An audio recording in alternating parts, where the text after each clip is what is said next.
അധിക പേരും ചൂരമീൻ വാങ്ങിച്ചു കഴിഞ്ഞാൽ കറി വെക്കാറാണ് ചെയ്യാറ്. പക്ഷേ ചൂരമീൻ കൊണ്ട് ഇന്നൊരു വെറൈറ്റി സാധനം ഉണ്ടാക്കുന്നത് ഞാൻ നിങ്ങൾക്ക് കാണിച്ചു തരാം. മീൻ ചെറിയ കഷ്ണമായി കട്ട് ചെയ്തെടുത്തതിന് ശേഷം അതിലേക്ക് കുറച്ച് മുളക് പൊടി, കുറച്ച് മഞ്ഞപ്പൊടിയും കുറച്ച് ഉപ്പും ചേർത്ത് കൊടുക്കുക.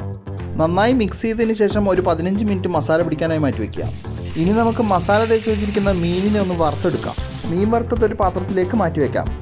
ഒരു ഉരുളി വെച്ച് എണ്ണ ഒഴിച്ച് ചൂടായതിനു ശേഷം അതിലേക്ക് ഇഞ്ചി വെളുത്തുള്ളി പേസ്റ്റ്, പച്ചമുളക്, കറിവേപ്പില ചേർത്ത് കൊടുക്കാം.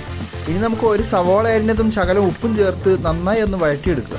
ചെറുതായി അരിഞ്ഞ ഒരു തക്കാളി കൂടെ അതിലേക്ക് ചേർത്ത് കൊടുക്കുക. 1/4 ടീസ്പൂൺ ഗരം മസാലയും 1/2 ടീസ്പൂൺ മുളക് പൊടിയും കൂടെ അതിലേക്ക് ചേർത്ത് കൊടുക്കുക. 1 ഗ്ലാസ് വെള്ളവും കൂടെ അതിലേക്ക് ചേർത്ത് കൊടുക്കുക. നന്നായി തിളച്ചതിന് ശേഷം വറുത്ത് വെച്ചിരിക്കുന്ന മീൻ അതിലേക്ക് ചേർത്ത് നന്നായി ഇളക്കി സ്റ്റൗ ഓഫാക്കി വെക്കാം.